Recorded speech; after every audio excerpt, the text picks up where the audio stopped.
¿Qué tal? ¿Cómo están, amigos de 6 a 9? Buenos días. Esta mañana nos acompaña para la entrevista política el vocero de la bancada de Nuevo Perú, el congresista Richard Arce. ¿Cómo está, congresista? Buenos días. Buenos días, Mario. Muchas gracias por la invitación. Gracias por acudir, como siempre.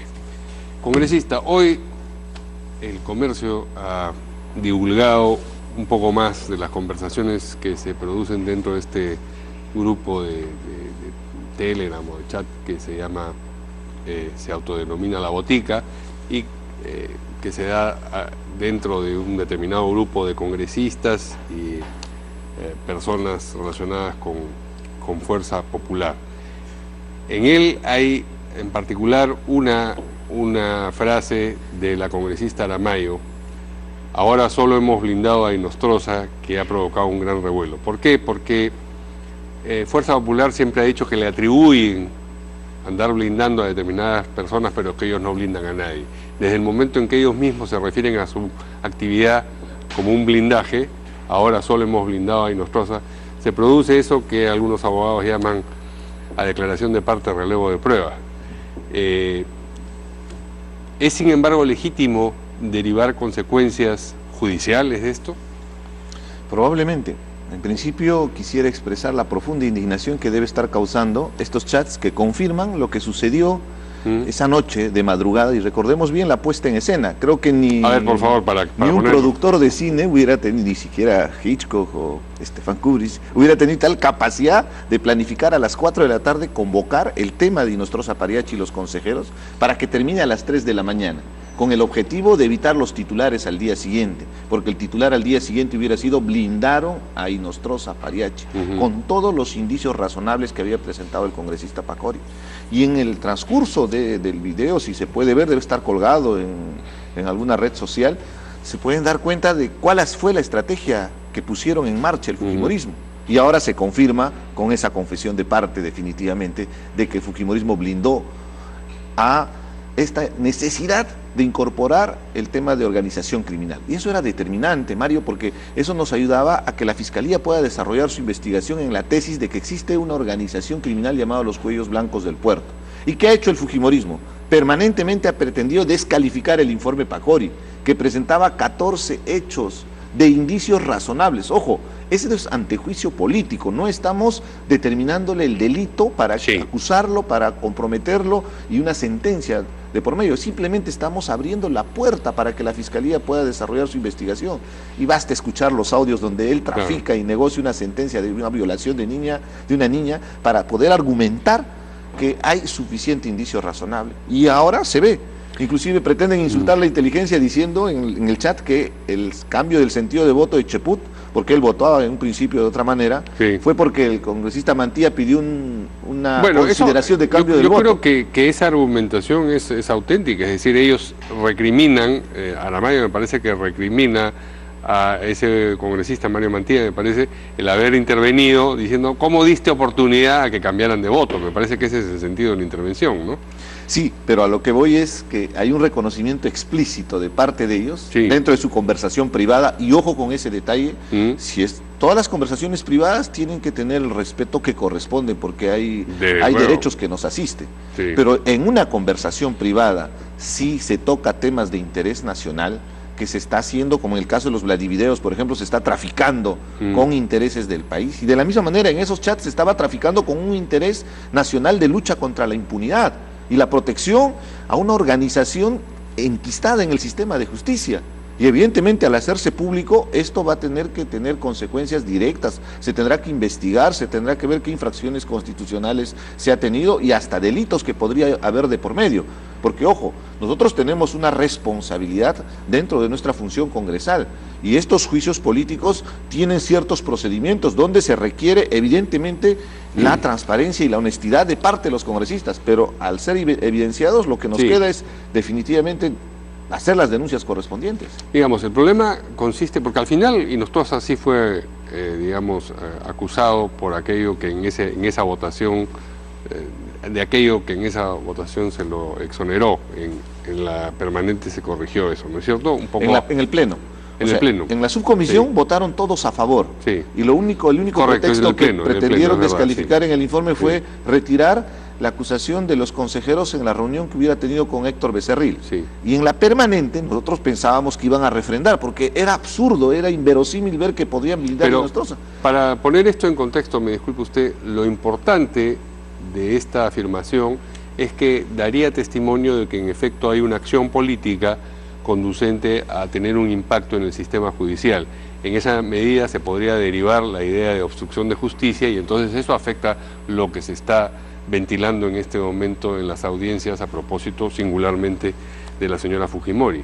Eso en el campo de la justicia, le da el soporte a la tesis de investigación de José Domingo Pérez, pero en el campo también del Congreso de la República. No, en el campo político es severísimo el daño, sin duda. Porque hay una intromisión en un poder independiente como es el sistema de justicia, al tratar de proteger desde las atribuciones que tenemos en el Congreso para evitar que se investigue como corresponde, y ahora que tenemos a Inostroza Apariachi fugado.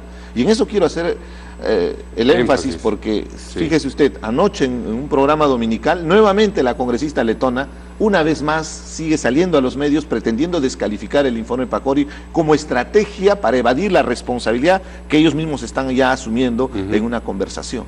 Y ella lo que argumenta es que critica el informe Pacori, que supuestamente no hay el informe de la Fiscalía, lo cual es absolutamente falso. Desde la página 101, si no lo han leído los congresistas del Fujimorismo, se detalla con información el requerimiento que ha hecho el congresista Segura, porque él es el presidente de la Subcomisión de Acusaciones Constitucionales. Tal vez es un poco complejo que la gente lo pueda entender, respecto a los procedimientos, pero hay una cuestión objetiva. Se presentaron 14 hechos, el informe fue prolijo, hubo la suficiente información para poder acusar, en este caso, a Inostroza Apariachi. Y eso ha permitido que en este tiempo el señor Inostroza Apariachi tenga el tiempo prudencial para que organice su fuga, porque fugarse del país no es de la noche a la mañana. Claro.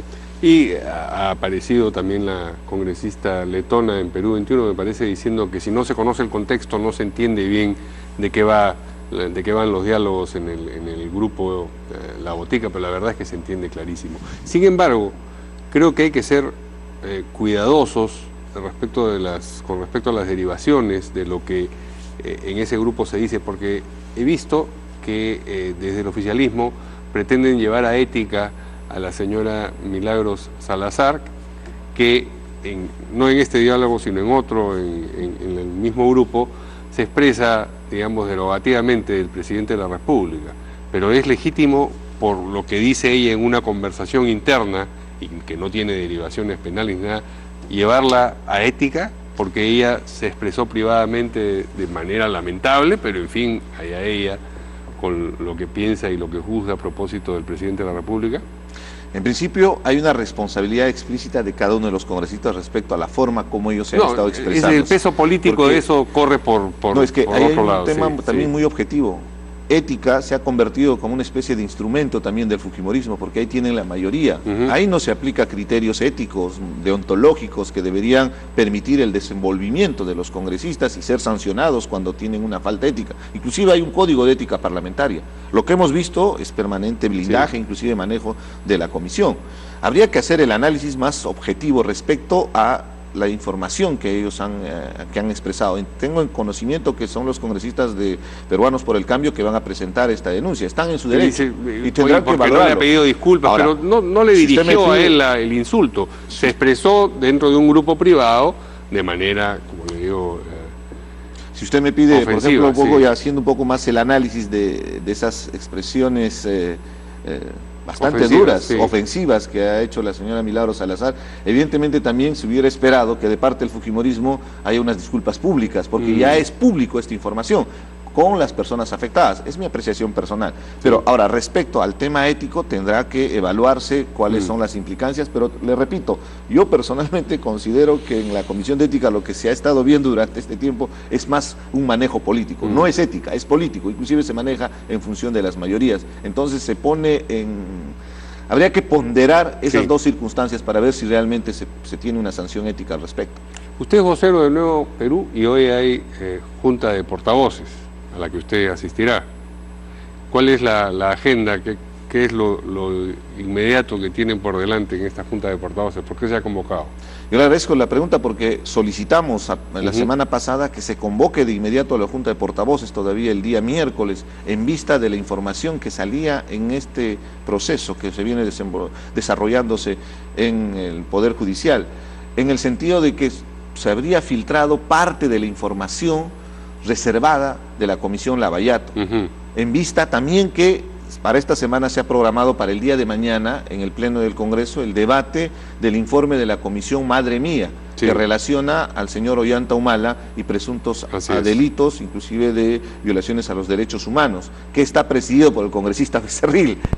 Y usted me decía fuera de cámaras que ha pedido que se postergue. Nos llegó una información de una carta que emite Becerril a Salaverry solicitándole que posponga, en vista que hay toda una circunstancia que estamos viviendo.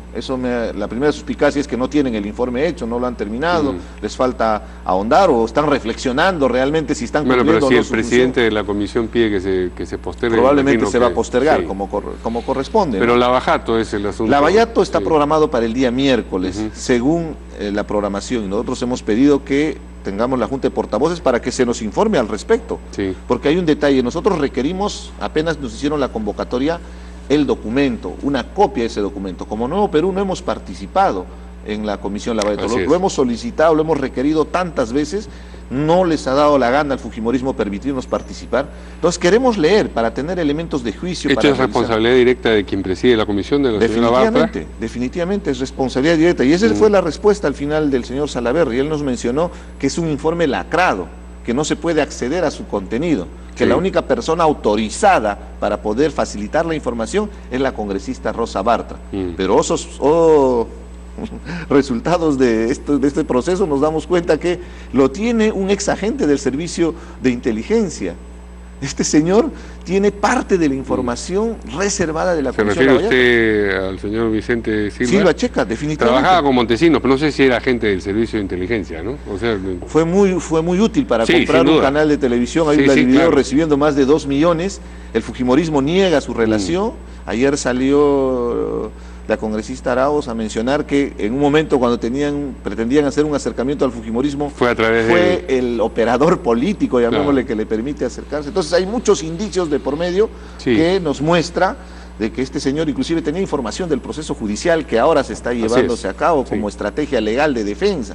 Entonces, a nosotros nos prestan esto, entonces hay que ser muy suspicaz con todo lo que está pasando. ¿Qué posición van a llevar ustedes a la Junta de Portavoces? Vamos a exigir que se dé conocimiento público el informe Lavallato, para empezar siquiera a través de los voceros, para que cada bancada tenga la suficiente información para poder hacer un análisis y después debatir con objetividad, porque la Comisión Lavallato es la Comisión Lavaqueico y Lavalan, porque lo que ya se tiene, de lo que han estado filtrando un poco de información, es que Alan García y Keiko Fujimori no están consideradas en el informe Lavallato. Y curiosidades de la vida, Keiko Fujimori está afrontando un pedido de prisión preventiva en un escenario relacionado a Lavallato. Alan García debió haber también sido considerado para ver cuál es la responsabilidad política. En un informe inicial estaba la recomendación, pero por los votos esa versión del informe no es la que se convirtió en la oficial. Según el reportaje que ayer vimos en el... Claro, según todos los trascendidos de lo que debería estar lacrado. La necesidad de tener la información y poder verificar por qué es importante que este caso emblemático que involucra a los principales líderes políticos sea esclarecido para bien del país. Se nos agota el tiempo. ¿Ustedes van a insistir en que la mesa directiva debe ser cambiada? Por supuesto, está descalificada la mesa directiva, porque la mesa directiva es la que toma las decisiones sobre la agenda parlamentaria. Pero parece que no hay otras bancadas en ese talante. Hay una situación crítica, Mario. Estamos entrando en una espiral sin salida con cada acción que se va demostrando del fujimorismo. Y va a ser inexorable que nos arrastre al propio Congreso, porque el fujimorismo está yendo a un punto sin salida. Entonces el Congreso de la República, donde hay fuerzas de oposición, donde hay gente que pretendemos trabajar y esforzarnos, tenemos que tener una posición abierta. La única manera para que se mejore tal vez un poco la imagen y se redireccione el trabajo del Congreso, que se convirtió en una especie de vehículo, han instrumentalizado al Congreso de la República para beneficio particular de Fuerza Popular. En ese marco no queda otra alternativa que renuncie la mesa directiva. ¿Y qué van a hacer? ¿Van a presentar una moción de censura? ¿Cómo van a materializar? Hay que lograr esta consensuar aspiración con que todas tiene? las otras fuerzas políticas para marcar esa posición. Y después buscaremos el mecanismo formal y legal, porque vivimos en un Estado de Derecho, eso es objetivo. Sí, claro. Entonces tenemos que seguir los procedimientos establecidos en el reglamento del Congreso de la República. Podría ser una moción, pero todo eso pasa por el consenso que logremos de todas las fuerzas políticas. No podemos seguir el ritmo de fuerza popular que nos está llevando al cuestionamiento abierto de la población, porque han blindado Inostroza, han direccionado durante todos estos años sus intereses particulares y han utilizado el Congreso como un instrumento inclusive de venganza política. Muy bien, muchas gracias al No, congresista gracias, Richard Arce por esta entrevista y nosotros nos vemos mañana aquí en de 6 a 9. Buenos días.